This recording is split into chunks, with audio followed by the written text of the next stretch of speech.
Good morning. और आज हम लोग देखेंगे स्टेट मॉडल टेस्ट बी। जो मॉडल टेस्ट ए देखे उसी के एक प्रारूप पे 2025 के लिए जो 18 जनवरी के पेपर देने वाले हैं उसके हिसाब से एक प्रारूप और तैयार किया गया है। तो चलिए शुरू करें। पहला चीज है कि पीछे के जो भी निर्देश थे वो ऑटोमेटिक हर बार आपको निर्देश जानना होगा। इतना बार जान लीजिए उसमें जो सावधानियां हैं वो आपके दिमाग में क्या हो जाए, बैठ जाए। जब भी आप मॉक टेस्ट देखें या पेपर हार्ड कॉपी में भी देखें अगर मॉडल सेट, तो पहले सावधानियों को पढ़ें, क्योंकि सावधानियां क्या है, इंपॉर्टेंट है। वो सावधानी आपको फेल भी कर सकती है, चाहे आप कितने भी टैलेंटेड क्यों ना हो। आप 100% 100 में 100 भी करने वाले हो, लेकिन ओमार शीट में अगर थोड़ी सी भी गलती कर देते हैं तो आप असफल हो जाएंगे। तो ओमार शीट को एग्जाम्पल के तौर पे आपसे कहा गया कि एक सफेद शर्ट जब पहनते हैं तो हम चाहते हैं कि कोई भी दाग ना लगे। ठीक उसी प्रकार से ओमार शीट को भी क्या करना है, सुरक्षित रखना है।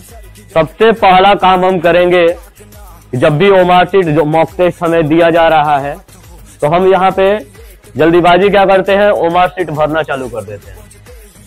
लेकिन जब हमारे पेपर में जब पेपर दिया जाएगा तो उसमें पेपर के अंदर ओमार शीट रहता है। तो निर्देशन में आपके सारी चीज दिए गए हैं कि पहला निर्देशन अगर आप पढ़ेंगे तो पहला निर्देशन में आपका क्या कह रहा है, आपको OMR उत्तर पत्रिका के साथ 16 पृष्ठों की परीक्षण पुस्तिका दी गई है। ठीक है, यानी कि ये क्या कह रहा है कि जब आपको प्रश्न दिया जाएगा 18 जनवरी को, क्या प्रश्न पुस्तिका, तो उसी के अंदर क्या पाया जाएगा, OMR शीट। तो इस परीक्षण पुस्तिका में क्रमवार 1 से 80 प्रश्न आपके इसके अंदर ही उपलब्ध रहते हैं जब पेपर आपको दिया जाएगा। लेकिन ये कह रहा है कि इस परीक्षण के पृष्ठों की गिनती कर लें। आप बताओ कि अगर पृष्ठ को अगर सिल पेपर को खोला ना जाए तो गिना कैसे जाएगा? क्योंकि बहुत सारे एग्जामों में बच्चे जब जाते हैं, प्रीवियस ईयर जब पिछले सालों में पेपर देने बच्चे गए हैं, तो उसमें वहां के जो निरीक्षक होते हैं ओमार शीट को बीच से क्या करते हैं, निकलवा लेते हैं। लेकिन यहां पर अगर बीच से ओमार शीट को निकाल दिया जाए तो आप पृष्ठ की संख्या का मूल्यांकन कैसे करें? मिला पाएंगे कि आपकी पृष्ठ संख्या सही है या नहीं? यह हम नहीं कह रहे हैं, आपका दिया हुआ निर्देश कह रहा है कि इन बातों पे ध्यान रखना चाहिए। अब निरीक्षण जैसे ही हॉल में हम बैठते हैं, परीक्षा हॉल में, तो निरीक्षक जो भी होता है सीधे कहता है कि ओमार शीट आप निकाल लीजिए और भर दीजिए, जो भी कार्यक्रम है वो अपना भर दीजिए। लेकिन उसमें हम गलती कर बैठते हैं। अगर इस दौरान कि मान लो सपोजली हमने ओमार शीट निकाल लिया टीचर के कहने पे और भर भी दिया। भरने के पश्चात हमने देखा, जब सील पेपर को खोला तो देखा कि हमारा पृष्ठ संख्या क्या है, एक गायब है, या एक प्रश्न ऐसा है जो छपाई में मिट गया है। तब उस हालत में आप क्या करोगे? क्या आपका सिलेक्शन हो पाएगा? तो ये गलती किसकी रही? उस निरीक्षक की। लेकिन इसकी सजा कौन भुगतेगा? आप भुगतेंगे। तो इससे बचने के लिए सबसे पहले हमें क्या करना है, इसके निर्देशन को पढ़ना है। निर्देशन को पढ़ने के बाद जब टीचर कहे कि आप खोलिए तो खोले, नहीं तो आपका अधिकार बनता है। निर्देशन नंबर 8, निर्देशन नंबर 8 पे स्पष्ट कह रहा है कि आपको 15 मिनट पहले समय दिया जाएगा। किसके लिए? पढ़ने के लिए। अब यहां पे देखें आगे, कोड के समान कर ले, यहाँ पे गिनती कर ले और सुनिश्चित करें कि एक क्रम है तथा परीक्षण पुस्तिका एवं OMR उत्तर पत्रिका के क्रम का कोड एक समान है। अब यहां पर क्या कह रहा है कि दोनों के कोड को मिला लेना है और दोनों के क्रम को मिला लेना है। जैसे कि आपके यहां एक मॉक टेस्ट में आपके जो फिगर दिखाया जा रहा है, यानी कि एक प्रश्न पुस्तिका का दिखाया जा रहा है, प्रश्न पुस्तिका आपके सामने दिख रहा है, उसका क्रमांक उत्तर क्रमांक से मिलना चाहिए और जो कोड आप परीक्षा कोड देख रहे हैं वही कोड आपके ओमार शीट से भी मिलना चाहिए। मान लो ये तो हम कर लेंगे, ओमार शीट निकालेंगे, ये तो ऊपर दिखा रहेगा, लेकिन जो हम इससे पहले बताएं कि अगर कोई पेज अंदर से मिस प्रिंटिंग है तो उस स्थिति में आपका क्या होगा।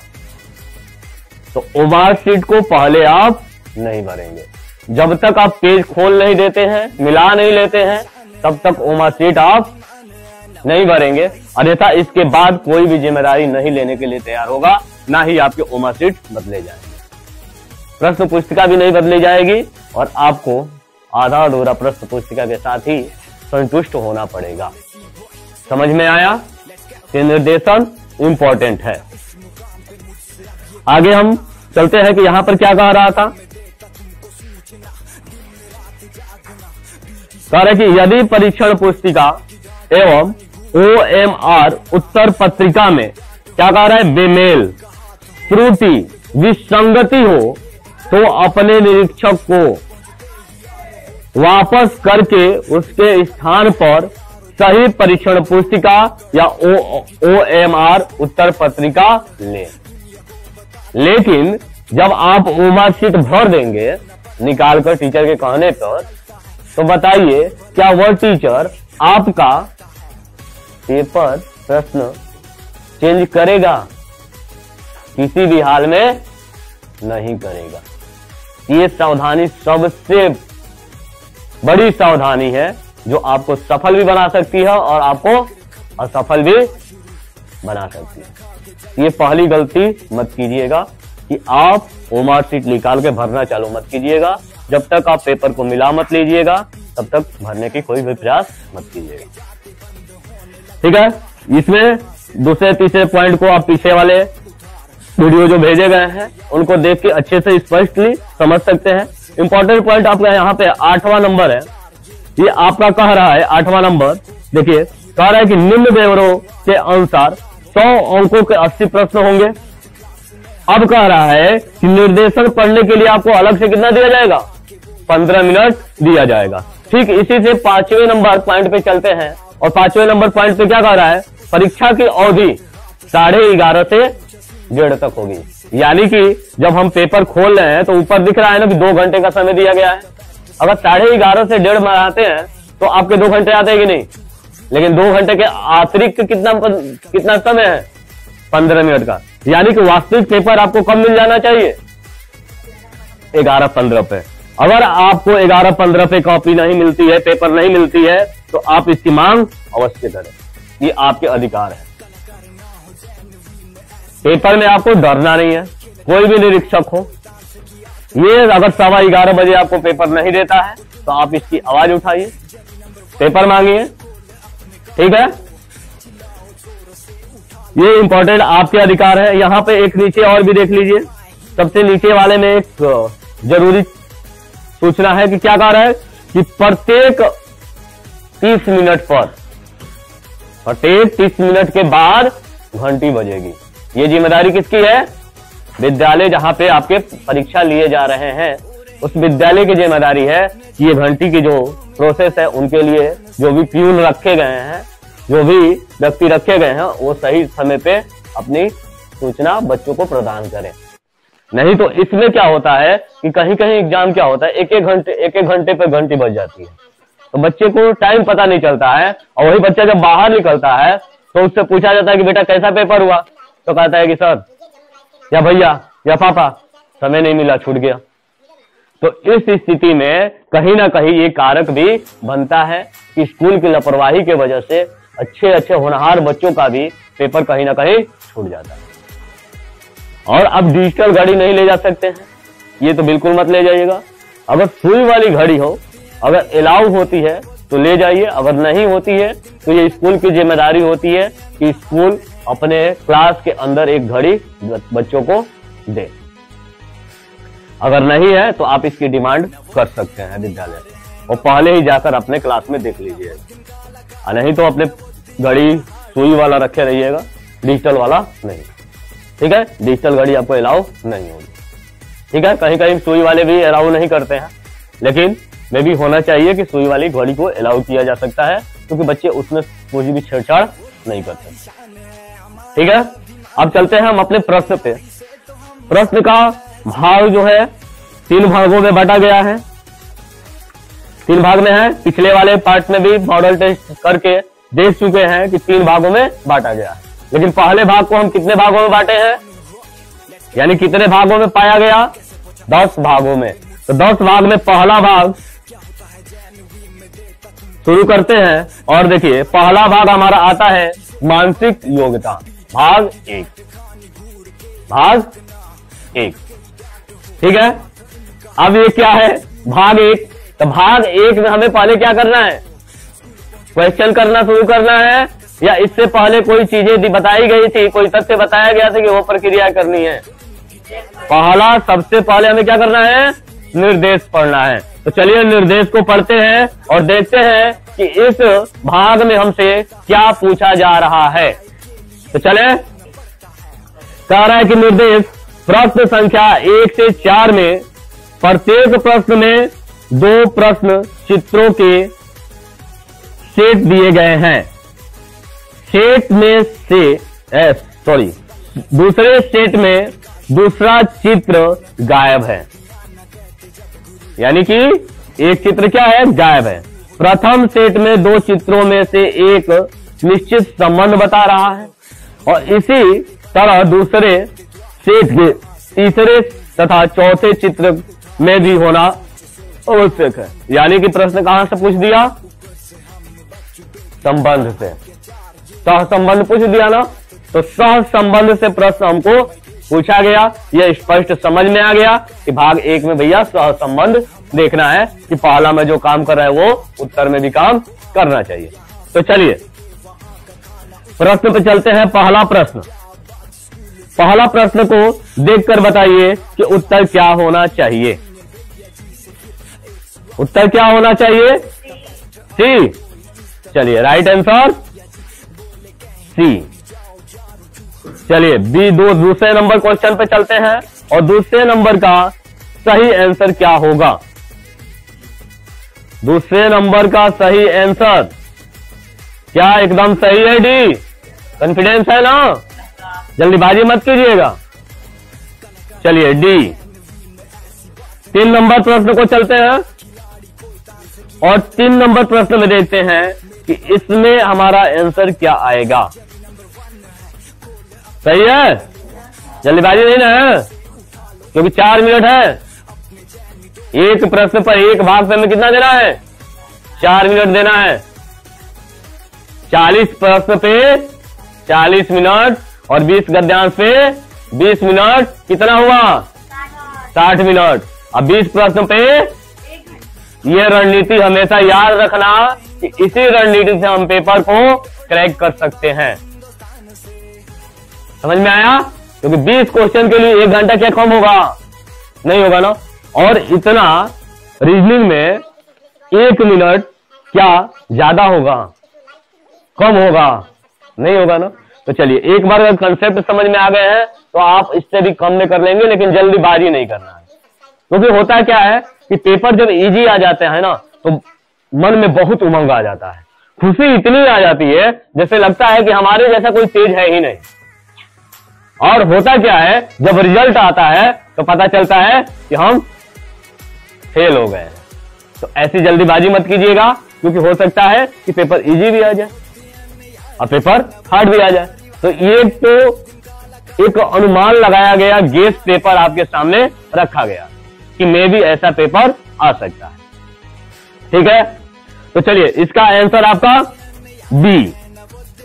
चलिए चौथे नंबर का बताइए, चौथे नंबर का करेक्ट, लॉक कर दे। चलिए तो आपका भविष्य लॉक हो गया। अभी नहीं लॉक होगा, कब लॉक होगा? 18 जनवरी। उसमें कोई गलती नहीं होनी चाहिए। अभी मॉक टेस्ट में गलती हो जाए चल जाएगा, लेकिन 18 जनवरी की गलती हो गई तो नहीं चलेगा। हमारा किस्मत भी क्या हो जाएगा? लॉक हो जाएगा। चले दूसरे नंबर भाग पे चलते हैं और दूसरा नंबर भाग को देखते हैं कि दूसरा नंबर भाग हमसे क्या पूछ रहा है।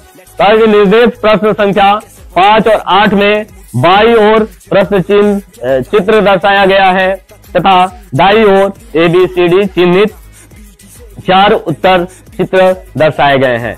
उत्तर चित्र में से उन उत्तर चित्रों को जिसमें प्रश्न चित्र छिपा सम्मिलित है, यानी कि क्या मिल गया हमको? छिपी हुई आकृति। ढूंढना क्या है? छिपी हुई आकृति। और क्लास में अपने कितने बुकों से आप कितना पढ़ चुके हैं, छिपी आकृति को ढूंढ चुके हैं। ये 4 छिपी आकृति कहाँ छिपेंगी, इनको भी निकालते हैं। तो चलिए निकालिए। पहला का करेक्ट, चलिए सी, यानी कि सॉरी पहला नहीं था, 5वां नंबर था, भाग दूसरा का पहला था। ठीक है, तो हम 5वें नंबर क्वेश्चन की बात कर रहे थे और 6ठे नंबर प्रश्न पर चलते हैं। 6ठा नंबर का बताइए कि कहां पर छिपा हुआ यह आकृति दिख रहा है आपका? ए में। तो चलिए लॉक करते हैं ए को। 7 नंबर सी, चलो सी, 7 नंबर का सी। 8 नंबर डी। कॉन्फिडेंस है ना? ओवर कॉन्फिडेंस नहीं ना है? चलिए भाग 3 पे चलते हैं और भाग 3 हमारा क्या कह रहा है? भाग 3 कह रहा है कि निर्देश प्रश्न संख्या 9 से 12 के प्रत्येक प्रश्न में 4 चित्र हैं, ABCD दर्शाए गए हैं और इन 4 चित्रों में से 3 चित्र किसी विधि से एक समान है, जबकि एक चित्र अन्य से भिन्न है। अन्य से भिन्न चित्र का चयन करें। अपने उत्तर को दर्शाने के लिए फिर क्या काम करेंगे? उत्तर पत्रिका का उपयोग करेंगे। ठीक है, तो अब यहां पर क्या पूछ रहा है? भिन्न, अन्य से भिन्न, यानी कि 3 समान है, एक चौथा अलग है। तो चलिए 9 नंबर प्रश्न को देखते हैं और सही आंसर बताइए कि 9 का राइट आंसर क्या होना चाहिए? राइट आंसर, कॉन्फिडेंस है ना? गलती नहीं ना करेंगे।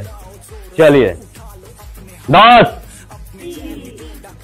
सी, चलिए 11 का बी। चलिए तो 12 भी बता दीजिए। 12 का सी, चलो 12 का सी। चलिए आगे चलते हैं भाग 4 पे। भाग 4 हमारा क्या कह रहा है?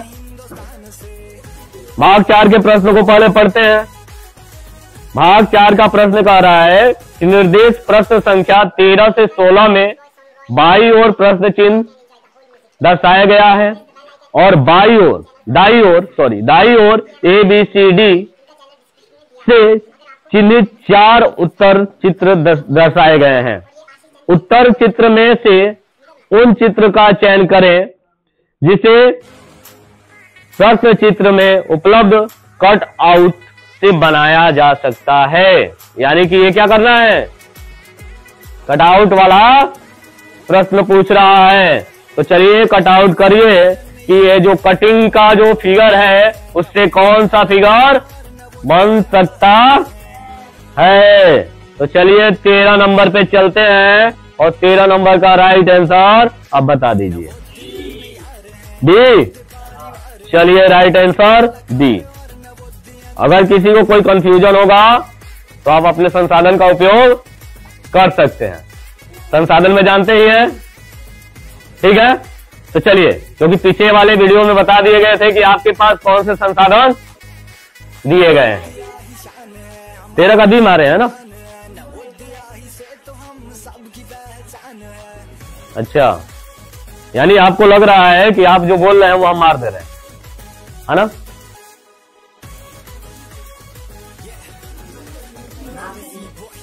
तो चलिए ये जो कंफ्यूजन था उसको मिटा भी लेते हैं।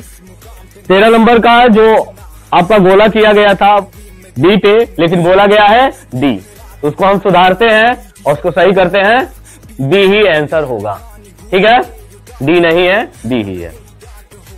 आपके गोला सही किए गए थे, एक बार पुनः गोला कर देते हैं बी का, ठीक है, और बी बोल भी देते हैं, ठीक है।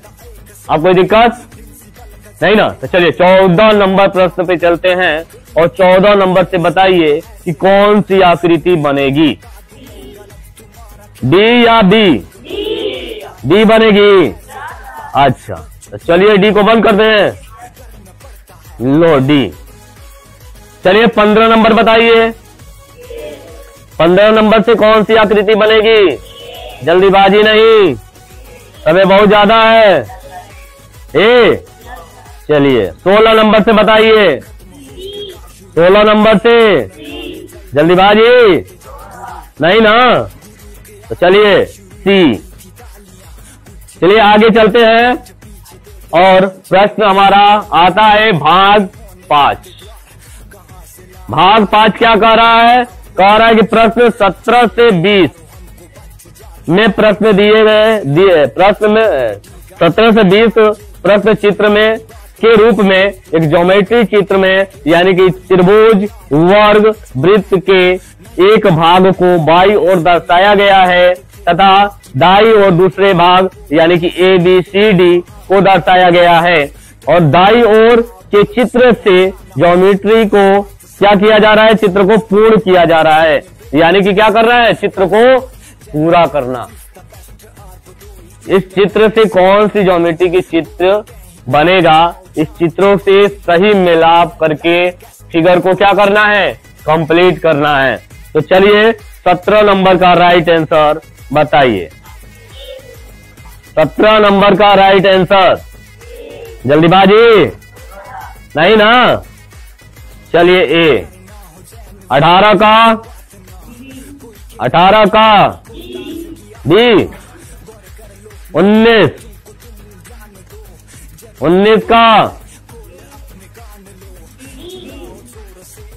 का जल्दीबाजी नहीं ना है? अरे कहा दे रहे गई भैंसिया पानी में, ठीक है। 20 का जल्दीबाजी है नहीं ना? तो डी। चलिए अगला जो भाग हमारा आता है भाग 6 भाग को देखते हैं। कह रहे हैं कि प्रश्न निर्देश प्रश्न 21 से 24 बाई ओर एक प्रश्न चित्र दिया गया है तथा दाई ओर ए बी सी डी से चिन्हित उत्तर दिए गए हैं।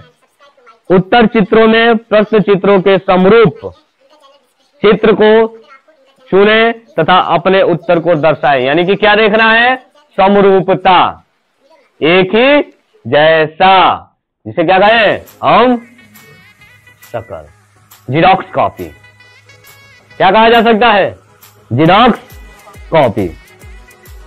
तो चलिए जीरोक्स कॉपी ढूंढते हैं और जीरोक्स कॉपी में पहला 21 नंबर का जो प्रश्न है उसका राइट आंसर क्या आप बता पाते हैं या नहीं? सही है? देख लीजिए, सभी एक ही जैसा दिख रहा है ना? तो जल्दीबाजी मत कीजिएगा, लगा दे डी। तो चलिए डी। 22 का सी। 23 का डी। 23 का बी।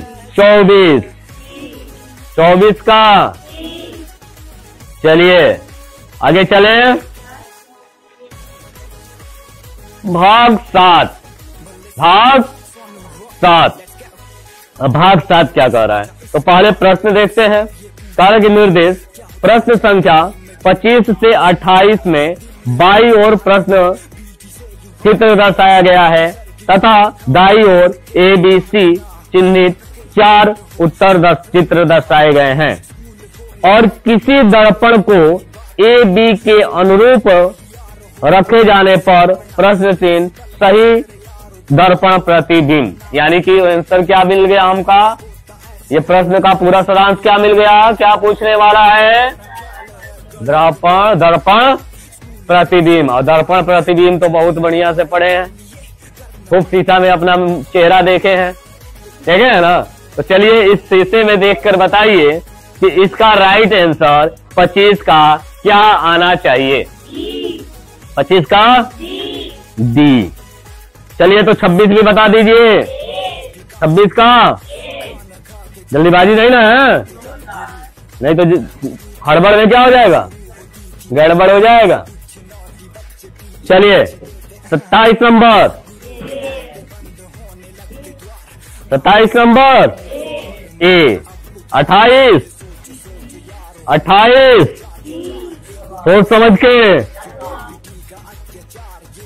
सोच समझ के, चलिए बी। चले आगे, अगला हमारा है 8वां भाग। कहाँ आ गए हम, भाग 8 पे।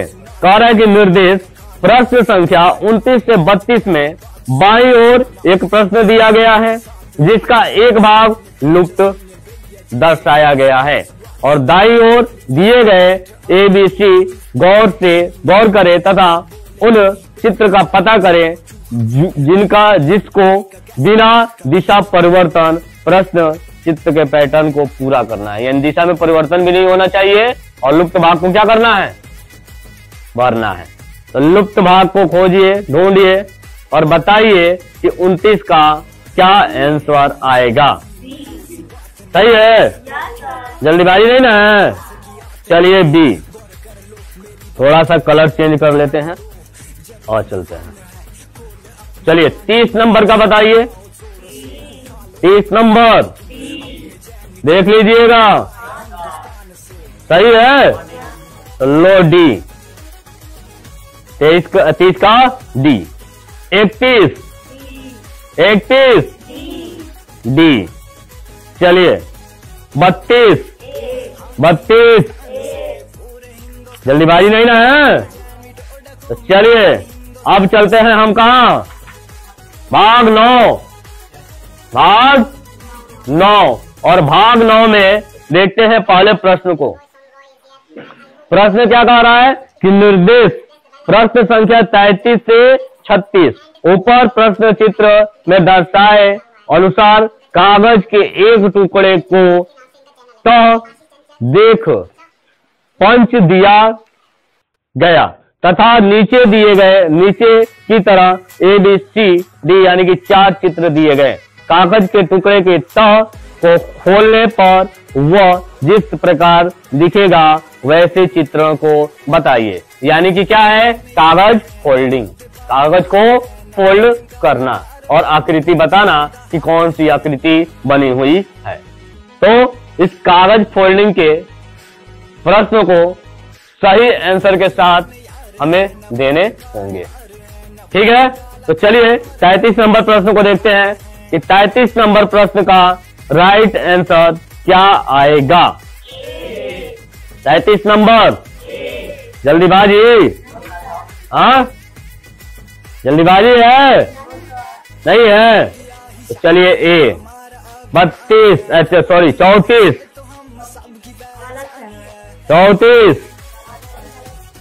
में गलती है। तो क्या आ रहा है आपका, सी आ रहा है। तो कह रहे हैं कि आंसर गलती है। अच्छा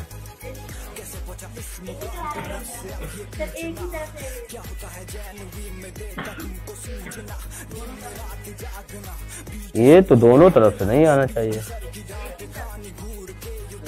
एक तरफ से आएगा ना। तो फोल्ड कर दिया, फोल्ड कर दिया।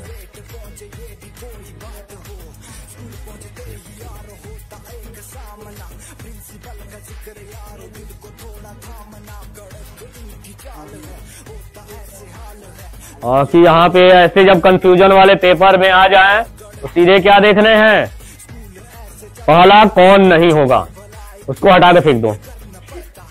जब ऐसे कंफ्यूजन में आ जाए कि भैया ये होगा कि नहीं होगा, तो सीधे ये देखो कि ये नहीं हो सकता, पहला डी तो हो नहीं सकता और बी भी नहीं हो सकता, तो दूगो तो हट गया। अब बच गया ए और सी। अब ए में देखिए जब तीन कोना करेगा तो बीच में कैसे दूगो आएगा, नहीं आएगा, तो बचा हमारे पास आंसर सी, यानी कि राइट आंसर क्या आ जाएगा, सी। तो ऐसे कंफ्यूजन वाले पेपर में जब भी प्रश्न आ जाए तो पहले नकारात्मक देख लेना है कि कौन कौन इसका नहीं है। 35 नंबर पे देखिए, 35 नंबर बताइए, 35 नंबर, 35 नंबर ए। चलिए 36 डी। चलिए तो आपका लास्ट पार्ट पे हम आ गए हैं, भाग 10, और हमारे पास बचा हुआ है 10 मिनट, क्योंकि अभी तक हम लोग 9 भाग को किए और केवल कितना समय लगा है, 30 मिनट। हमने कहा बेटा 40 मिनट ले लो और 40 मिनट में 40 मानसिक योग्यता के प्रश्न को कर लो। अब बताओ कि इतना लेक्चर देते हुए, इतना समझाते हुए जब 10 मिनट पहले कर सकते हैं तो 40 मिनट क्या आपके कम पड़ेंगे? बिल्कुल नहीं पड़ेंगे। तो गलती कहां होती है? हड़बड़। मन होता है चंचल, व्याकुल होता है, एक डर होता है, फियर होता है। उस फियर को क्या करना है? एग्जाम हॉल में जाना तो गेट पे पहले ही ना एक खुट्टी पे टंग देना कि हमारा डर यहीं पे रहो, हम आते हैं पेपर देके, फिर तुमको अपने दोस्त के साथ यानी कि अपने शरीर में धारण करेंगे और फिर ले चलेंगे। ठीक है, यानी पेपर में हमें किसी प्रकार के डर नहीं होने चाहिए। डर गए तो मर गए। अगर पेपर एग्जाम से डर गए तो आपका फेल होना तय है। चाहेंगे फेल होना? नहीं ना, तो एग्जाम समय डरना बिल्कुल नहीं है। 18 जनवरी धीरे धीरे और नजदीक आ रहा है। जैसे जैसे नजदीक आ रहा होगा मन में व्याकुलता होती रही होगी कि ये भगवान क्या होगा, ये भगवान क्या होगा। भगवान कुछ नहीं करने वाले हैं, करने वाला कौन है? आप। अगर आपके कर्म अच्छे होंगे, आपने मेहनत अच्छा किया होगा, तैयारी अच्छी की होगी, तो आपके एग्जाम का रिजल्ट भी क्या आएगा? सकारात्मक आएगा।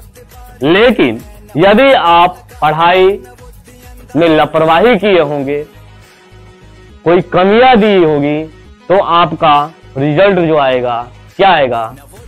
नकारात्मक आएगा। तो अपने आप अपने कर्म पे यानी कि अपने किए गए काम पे विश्वास रखो और अपना कार्य करते रहो।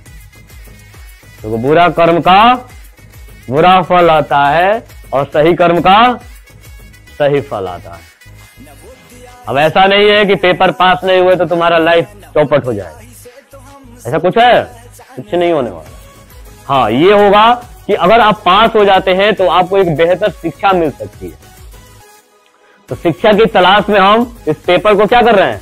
दे रहे हैं कि हमें बढ़िया से बढ़िया पढ़ाई मिले, और वो भी क्या है? निःशुल्क, फ्री ऑफ कास्ट। ये बहुत ही शुक्रिया अदा करना चाहिए हमारे भूतपूर्व प्रधानमंत्री राजीव गांधी का, क्योंकि आज उन्हीं का देन है कि पूरा इंडिया में इतने नवोदय दिखते हैं और अच्छे अच्छे पोस्ट पे, और इतना नवोदय फैला हुआ है कि हर साल आपके कम से कम 50,000 बच्चे फ्री ऑफ कास्ट पढ़ पाते हैं।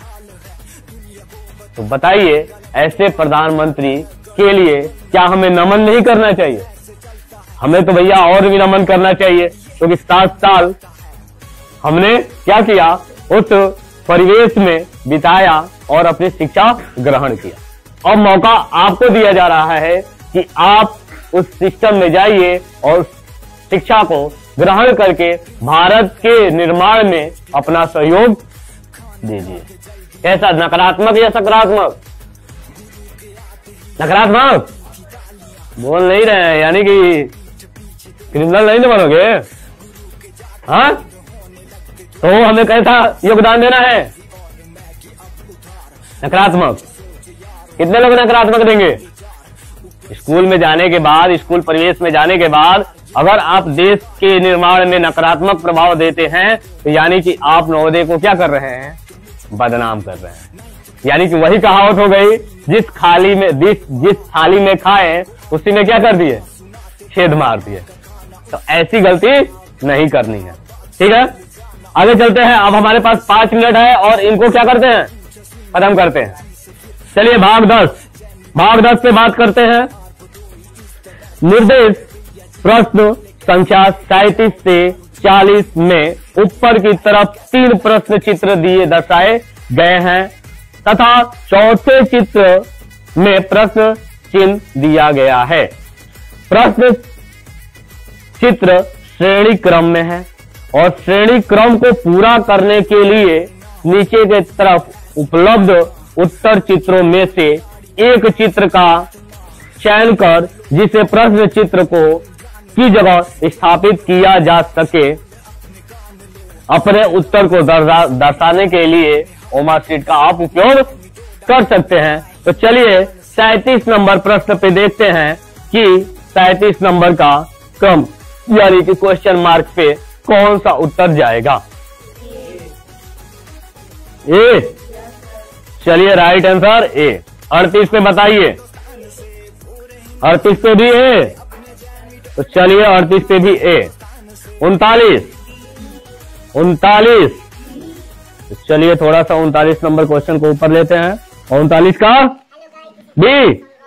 जल्दीबाजी नहीं ना, आज तो यहां पे जल्दीबाजी कर लेंगे लेकिन 18 जनवरी में कोई जल्दीबाजी नहीं चलेगी। तो आपका हो गया डी।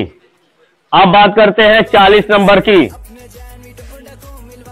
40 नंबर की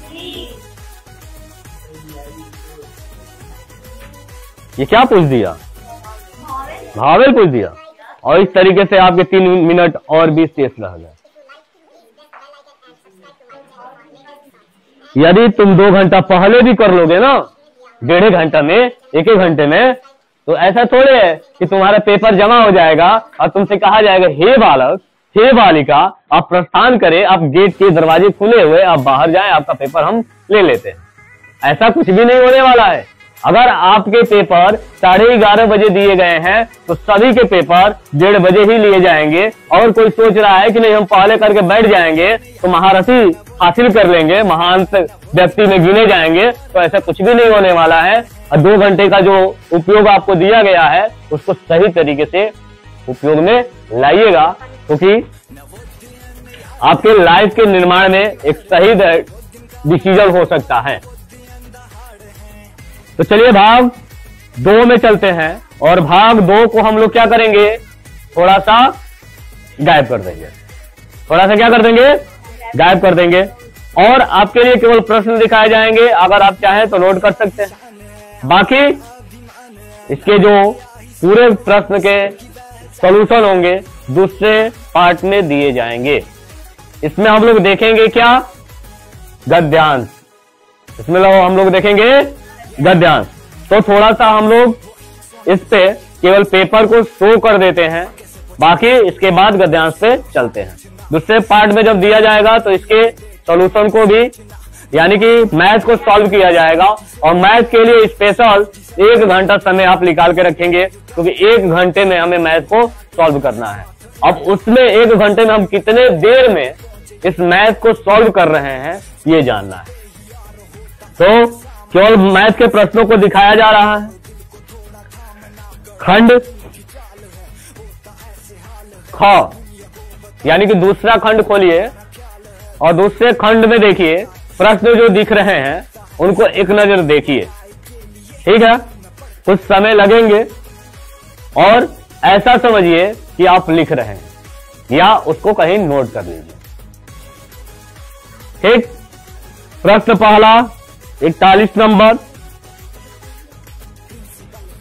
किसी संख्या को 2 गुना करके उसमें 9 जोड़ा जाता है और इस प्रश्न इस प्रकार प्राप्त संख्या का 3 गुना 75 के बराबर है वह कौन सी संख्या है?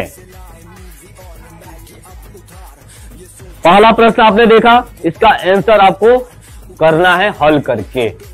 ठीक, प्रश्न नंबर 42, प्रश्न नंबर 42 को देखिए। प्रश्न नंबर 42 क्या कह रहा है? कह रहा है कि यदि 50 बटा स्टार बराबर स्टार 12 सही 1 बटा, चलिए तो स्टार का मान ज्ञात करो। इस प्रश्न को ध्यानपूर्वक देखिए और हल कीजिएगा। 1 घंटा एकदम स्थिर बैठ जाइएगा, केवल किसके लिए? मैथ के। और मैथ में आप 1 घंटे के अंदर करते हैं या 1 घंटे से अधिक जाते हैं, इसका मूल्यांकन आपको करना होगा। अगर आप 1 घंटे के अंदर कर लेते हैं तो बढ़िया है, लेकिन 1 घंटे से अलग जाते हैं तो इसका मतलब आपका समय लॉस हो रहा है और आपके प्रश्न एग्जाम में छूटेंगे ही छूटेंगे। क्योंकि आप 40 मिनट में 40 रीडिंग किए, मानसिक योग्यता किए, 20 गद्यांश के लिए 20 मिनट दे दिए, तो 1 घंटा बचा। अब इसको हमें क्या करना है? अगर 20 प्रश्न हैं तो टारगेट होना चाहिए कि 20 प्रश्न अधिकतम 30 मिनट में करना है। आधे घंटे में हमें मैथ हल करना है। मे भी अगर हार्ड आ गया तो 1 घंटा ले सकते हैं, लेकिन 1 घंटा से अधिक जाता है इसका मतलब कहीं ना कहीं असफलता आपको आपके करीब बुला रही है। आजा आजा आजा। ठीक है, तो ये ध्यान रखना है।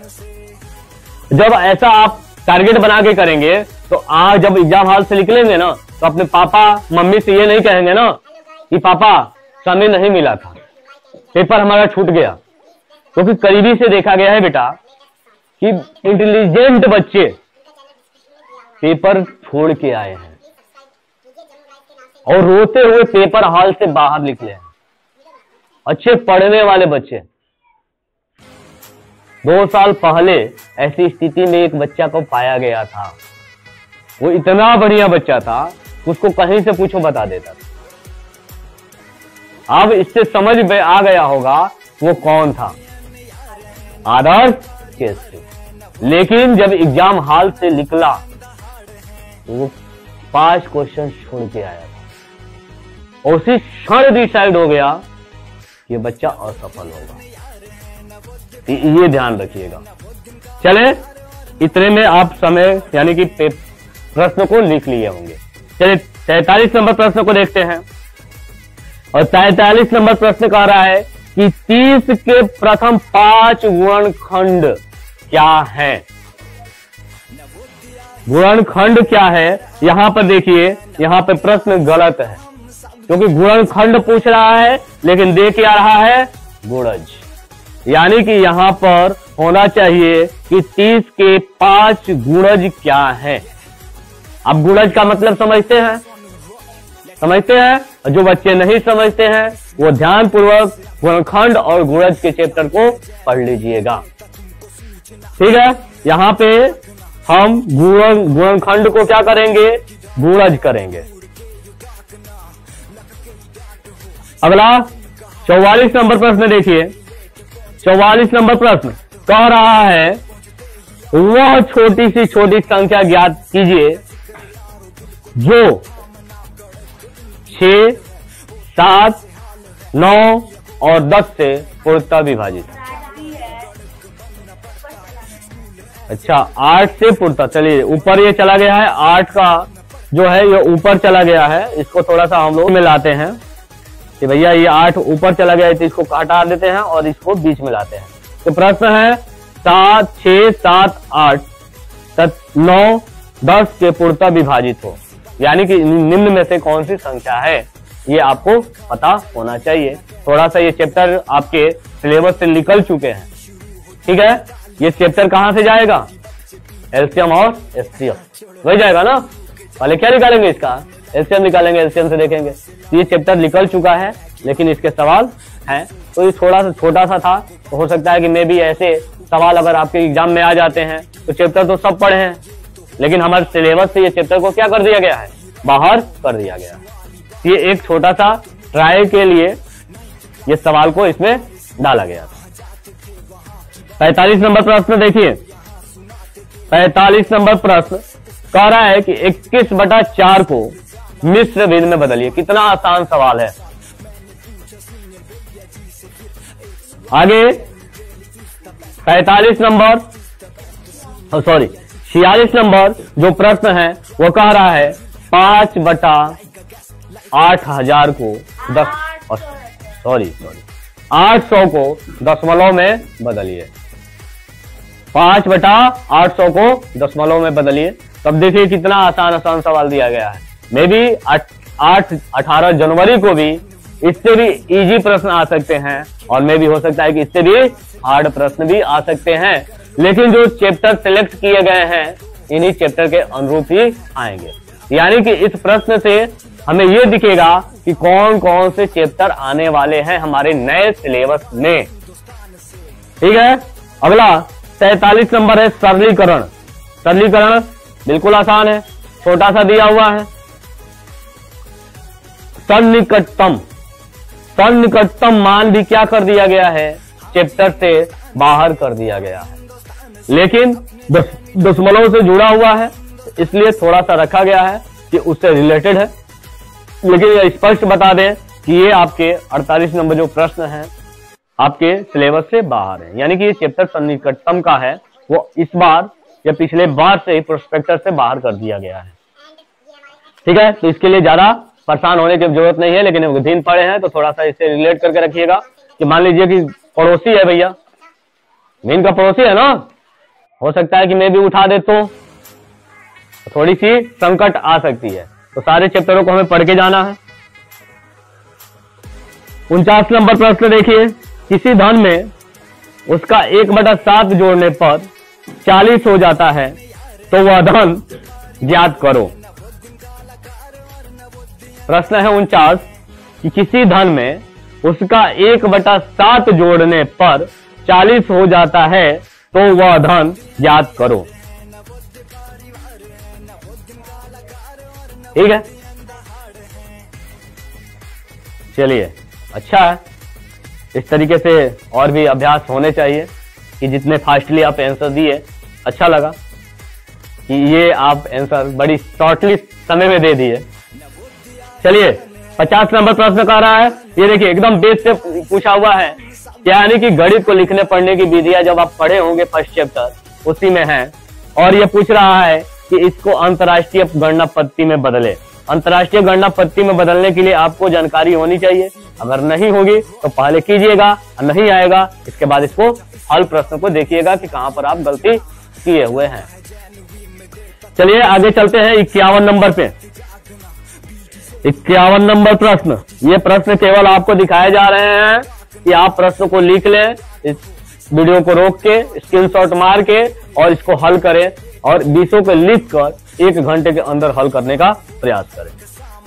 ये जो सादा पेज है ये केवल हल के लिए दिया गया है, आपको दूसरे पार्ट में आपको इसके हल भी दिए जाएंगे। चलिए 51 नंबर प्रश्न पे देखते हैं। 51 नंबर प्रश्न कह रहा है कि यदि दो संख्याओं का योग 28 है तथा अंतर 4 है तो संख्या क्या होगी। तो संख्या क्या होगी। इसमें ऑप्शन गलत थे, ऑप्शन को सही करके वीडियो में आपको हल प्रश्न दिए जाएंगे। यहाँ पे कोई केवल ऑप्शन गलत है, आंसर सही है, प्रश्न सही है, आपको आंसर सही निकालने हैं। ठीक है। आगे 52 नंबर प्रश्न को देखिए।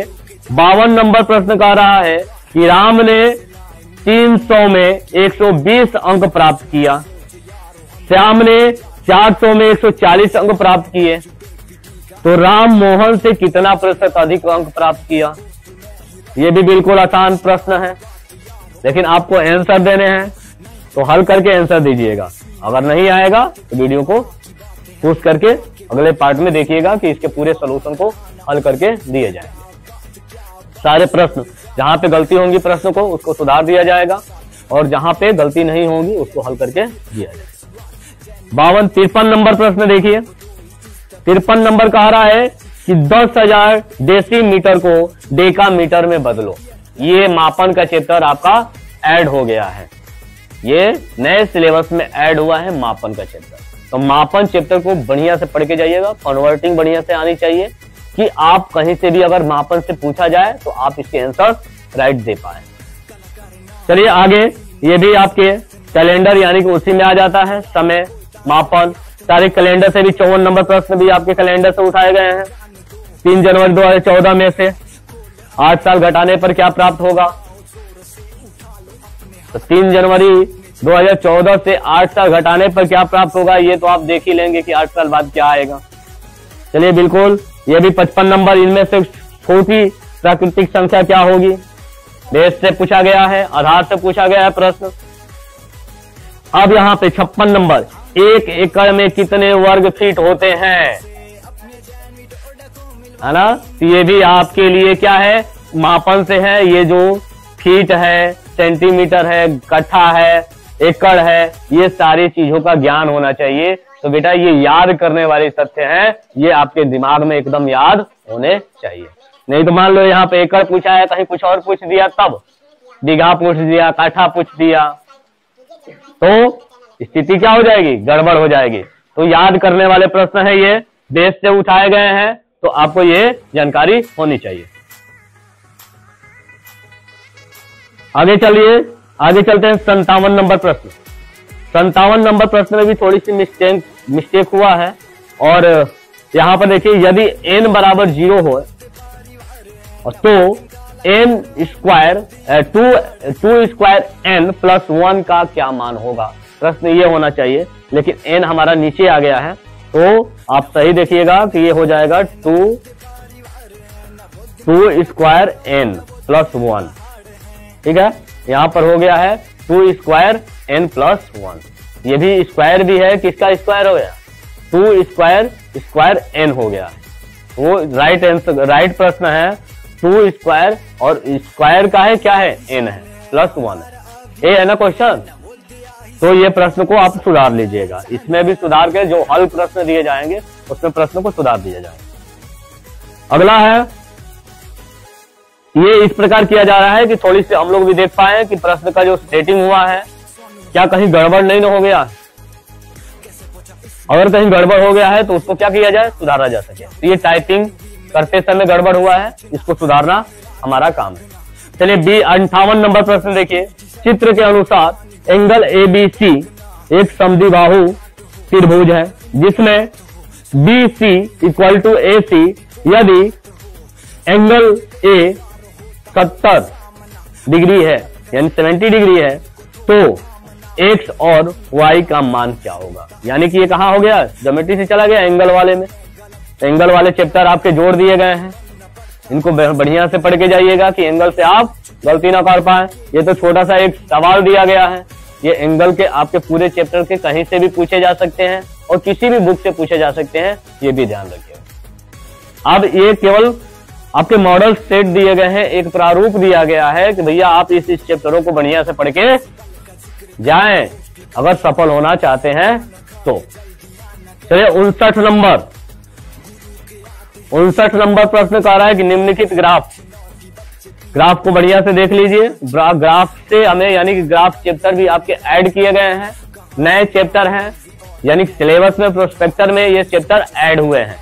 तो ग्राफ का चैप्टर पिछले सालों के पेपरों में पिछले साल दिए गए हैं, लेकिन उससे पहले जो पेपर थे 2-3 साल पहले वाले, उसमें ग्राफ प्रोस्पेक्टर में नहीं था, सिलेबस में नहीं था, लेकिन अब 2 सालों से सिलेबस में सम्मिलित हो गया। 60 नंबर, वह छोटी से छोटी संख्या ज्ञात कीजिए जिसमें 1000 जोड़ने पर प्राप्त संख्या पूर्ण वर्ग बन जाए। ये भी आपके बेसिकली क्वेश्चन है। आगे अब आते हैं हम अपने भाग पे, जिसको हमें 20 मिनट के अंदर क्या करने हैं, खत्म करने हैं। तो अभी हमारा जो टाइम चल रहा है 54:40, यानी मान लेते हैं 55, और 20 मिनट गिन के इस 20 प्रश्नों का उत्तर हमें देने होंगे। अगर इससे अधिक समय लगता है तो इसका मतलब हमें और भी तैयारी की जरूरत है। ठीक है, तो चलते हैं खंड तीसरा, यानी कि भाषा परीक्षण। अलग अलग बच्चों के अलग अलग भाषा परीक्षण हो सकते हैं। कुछ बच्चे इंग्लिश भी ले सकते हैं। तो ये जो मॉडल पेपर हैं वो केवल हिंदी बच्चों के लिए है। हिंदी जो सिलेक्ट किए होंगे लैंग्वेज के रूप में, वे बच्चे इसका उपयोग कर सकते हैं। इस आधार पे प्रश्न आ सकते हैं। तो सबसे पहले हमें इसके निर्देश को पढ़ना होता है। जो बच्चे गलती कर देते हैं, निर्देश नहीं पढ़ते हैं, सीधे गद्यांश पढ़ना शुरू कर देते हैं। तो पहले हमें क्या पढ़ना है? निर्देश पढ़ना है कि कोई समझ में आ जाए। और इस खंड में 4 अनुच्छेद हैं।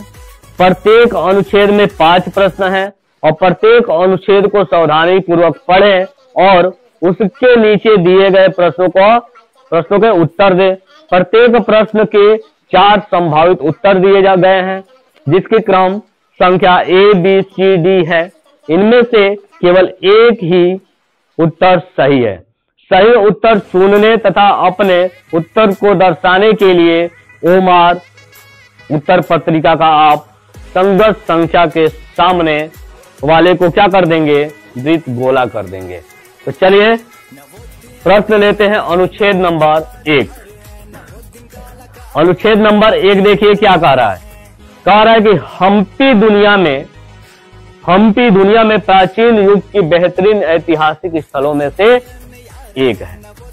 यह विजयनगर साम्राज्य की प्रारंभिक राजधानी थी, जो लोस्पेट शहर से लगभग 11 किलोमीटर दूर तुंगभद्रा नदी के तट पर स्थित थी। हम्पी 200 से अधिक वर्षों तक विजयनगर साम्राज्य की राजधानी थी।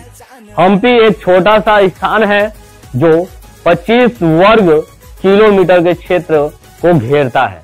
यह पूरी तरह से पहाड़ों, अंजनेया, मल्यवंता और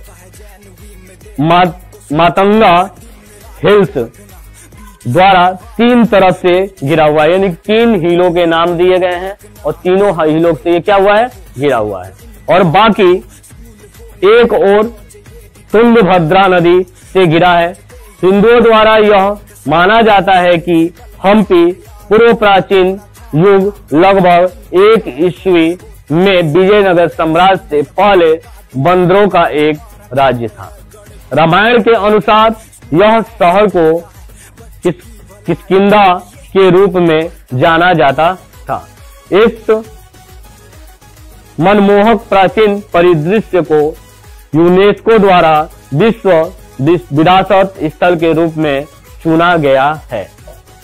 ये गद्यांश समझ में आ गए, इतिहास से जुड़े हुए हैं और एक ऐसी ऐतिहासिक स्थल के बारे में पूछ रहा है। और अब ये देखते हैं कि इससे कैसे प्रश्न पूछे गए हैं। तो सबसे पहले हमें अनुच्छेद समझ में आने चाहिए कि अनुच्छेद हमसे पूछ क्या रहा। तो अनुच्छेद में चलते हैं और पहला प्रश्न पूछा हमसे कि हम्पी किस नदी के तट पर स्थित है। बिल्कुल आसान है। देखें हम, हम्पी कितने तरफ से पर्वतों से घिरा हुआ है? 3 तरफों से। होस्पेट शहर से हम्पी की दूरी कितनी है? यह भी स्पष्ट दिया गया है आपके गद्यांश में। अगला, हम्पी का प्राचीनतम नाम किष्किंधा दे दिया गया है। निम्न में से यह पहाड़ का पर्वतवाची है। ये बड़ी इंपॉर्टेंट है। यानी कि ये क्या दिखा दिया कि बेटा आपको समानार्थी शब्द भी पढ़ के जाने हैं, नहीं तो आपके गद्यांश से ही शब्द निकाले जाएंगे और उसके समानार्थी पूछे जाएंगे। अगर आप समानार्थी नहीं याद किए हैं तो उन्हें याद करना शुरू कर दीजिए। और समानार्थी यानी कि पर्यायवाची। अब इसमें से निम्न में से कौन सा पर्यायवाची नहीं है? अब ये कह रहा है कि कौन नहीं है। पहले ये जानो कि है और नहीं है। अगर है नहीं है ये क्यों कहा जा रहा है? कि हो सकता है कि जिसका यादें ना हो। तो ऐसी स्थिति में देख लेंगे कि कौन किसका है। कमल पर्वत का तो नहीं है। रिपु पर्वत का है? नहीं है। अटल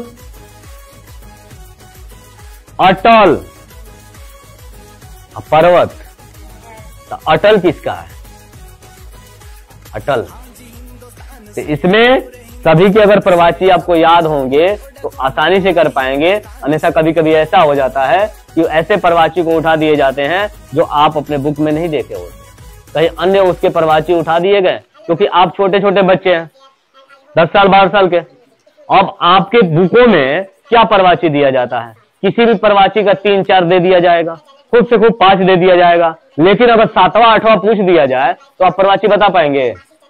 नहीं बता पाएंगे ना। तो हो सकता है कि चौथा एक हार्ड प्रवाची ले लिया जाए और 3 ऐसे प्रवाची को सेट किया जाए जो आसान किसी आपके क्लास से डिपेंड करते हैं। तो जब प्रवाची याद रहेगा तब ना उसका आंसर बता पाएंगे। ऐसी स्थिति में अगर नहीं बता पाते हैं तो एक गद्यांश आपका प्योरली गलत होगा। प्रवाची हो, विलोम हो, विशेषण हो, क्रिया हो, जब ऐसे प्रश्न पूछ दिए जाते हैं ना तो अधिकतर गलत हो जाते हैं। और गद्यांश में ऐसे प्रश्न पिछले ईयर भी पूछे गए हैं। अगर यकीन नहीं होगा तो आप पिछले साल का पेपर उठाइएगा और उसमें देखिएगा गद्यांश से पूछे गए हैं कि नहीं। ठीक है, चलते हैं अनुच्छेद नंबर 2 पे। समझ में आया ये? अनुच्छेद नंबर 2 कह रहा है कि प्रशांत उत्तर प्रदेश के लखनऊ शहर में रहता है। एक लड़का है जिसका नाम क्या है? प्रशांत है। उसका 10 साल का बचपन यही बीता है, बचपन से ही वहीं पे है। और ये नहीं कहा जा सकता कि बचपन से वहीं पे है, लेकिन क्या कर रहा है 10 साल वो वहां पे रह चुका है। अभी 2 दिन पहले ही अपने माता पिता के साथ वह अपनी दीदी से मिलने गांव, सॉरी दादी, दीदी नहीं है दादी है, दादी से मिलने कहाँ आया है? गांव आया है। ठंड काफी थी इसलिए लोग जगह जगह पे अलाव सेक रहे हैं। अलाव का मतलब जानते हैं? आग सेक रहे हैं। प्रशांत के दादाजी उसे अपने खेत दिखाने के लिए ले गए जिसमें उन्होंने गेहूं तथा सरसों बोए थे। अब सरसों के फूलने का समय हो गया था। पीले पीले सरसों की फसल लहलहा रही थी। दादाजी ने बताया कि इन फसलों को कीटों से बचाने के लिए कीटनाशक दवाइयों का उपयोग किया जाता है। गेहूं की समय समय पे सिंचाई की जाती है। प्रशांत को यह सब जानकर बहुत अच्छा लगा और उसने सारी बातें शहर जाकर अपने दोस्तों के साथ साझा किया। जब शहर के बच्चे गांव आते हैं ना उनको बड़ी अच्छा लगता है, क्योंकि शहर में जब जाओगे ना तो शहर में ये सारी प्राकृतिक संसाधन नहीं दिखते, जैसे खेत में फसल, फूल, अलग अलग समय में अलग अलग फसलों का, तो ये शहरों में बहुत कम होते हैं। क्योंकि शहर में क्या होती है ना कि जनसंख्या अधिक होती है और खेती करने के लिए भूमि कम होती है। तो जब शहर के बच्चे गांव आते हैं ना तो बड़ी उनको अच्छा लगता है। जैसे हम लोग गांव वाले शहर जाते हैं तो हम लोग के लिए अचरज दिखता है, यार हमारे गांव में तो ऐसा नहीं है, हमारे घर में तो ऐसी पार्क नहीं है, वैसे झरने नहीं है। ये देख के क्या होता है, हमारे मन में उमंग आता है। जब हम शहर से गांव आते हैं तो हम भी अपने वार्तालाप करते हैं। ये भी बच्चा क्या किया, जब गांव से शहर गया तो अपने दोस्तों को बताया यार हम गांव गए तो ऐसे ऐसे चीजें देखे। अब ये जानना है कि ये क्या है, सैर करने के लिए अपने पुराने जगह पे यानी कि अपने पिता के जन्म स्थल के भूमि पर क्या किया है, बच्चा आगमन किया है और इन सारे तथ्यों को देख रहा है, अपने पूर्वजों से जान रहा है। ये समझ में आ गई कहानी। जब कहानी समझ में आ गई तो आंसर नहीं समझ में आएंगे। तो गद्यांश का पहला ट्रिक होता है कहानी को समझना। क्योंकि कहानी को इसलिए समझना जरूरी होता है कि अगर बेटा कहानी समझे हो तभी तुम शीर्षक बता पाओगे, अन्यथा जब शीर्षक पूछ देना तो तुम्हारी नानी याद आ जाएगी।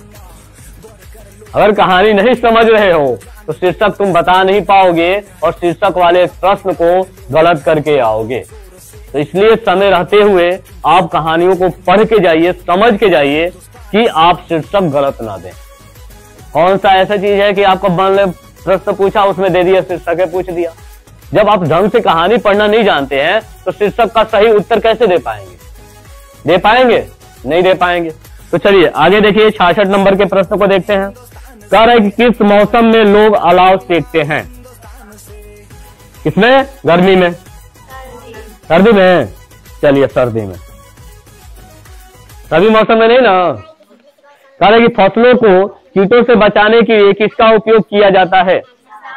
कीटनाशकों का। अपने गांव आने का प्रशांत का मुख्य उद्देश्य क्या था?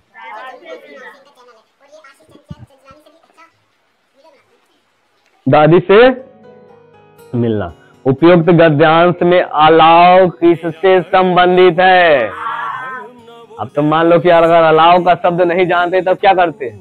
तब तो ढूंढते अलाव क्या है, क्योंकि शहरों में पूछोगे अलाव क्या है तो शहर वालों को पता ही नहीं होगा अलाव क्या है। लेकिन गांव में क्या कहा जाता है? जगह जगह ठंडी के दिनों में आग लगाई जाती है, जिसे क्या कहा जाता है? अलाव कहा जाता है। ठीक है, तो ये क्या जी सीखा एक चीज, अलाव।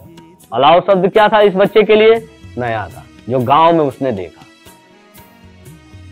ठीक है, अगला 70 नंबर देखिए, सर्दियों में निम्न में से कौन सी फसल नहीं उगाई जाती है? पूछ दिया कि निम्न में से कौन सी फसल नहीं उगाई जाती। अब गांव वाले हैं तो बड़ी मजे से मार दोगे, लेकिन शहर वाले बच्चे कैसे मारेंगे?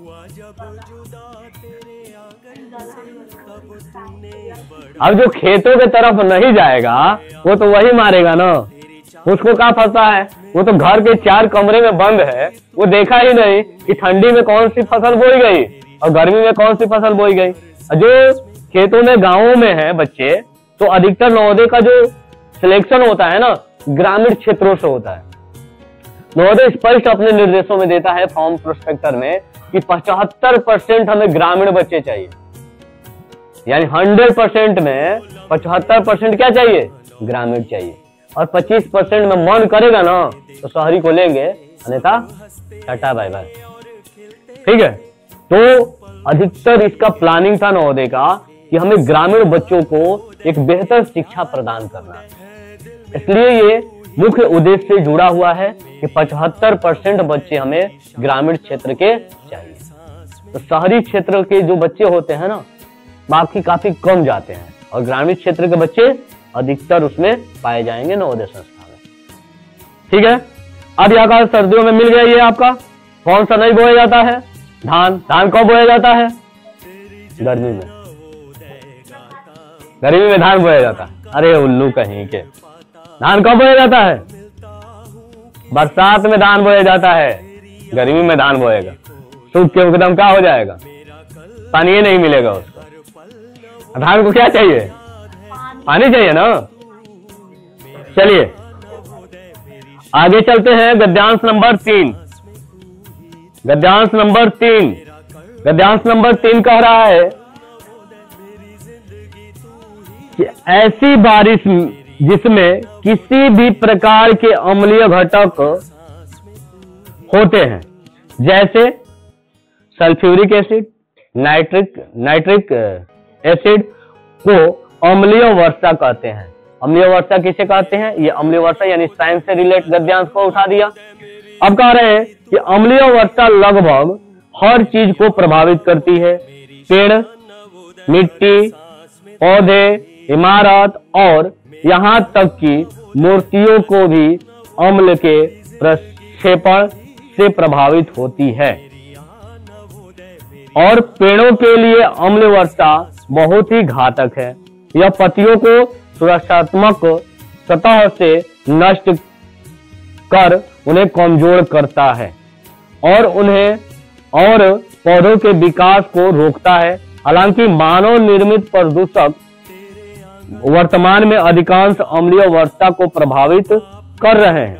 प्राकृतिक आपदा भी एक कारक हो सकती है। उदाहरण के लिए ज्वालामुखी वायु को प्रदूषित करके अम्लीय वर्षा के कारक बन सकते हैं। इन प्रदूषणों को जेट धाराओं द्वारा दुनिया भर में ले जाया जा सकता है। अब क्या है, इसमें सबसे प्रदूषण के जो कारक है, अम्लीय वर्षा के कारक है, वो प्राकृतिक आपदा नहीं है, वो मानवकृत आपदाएं हैं।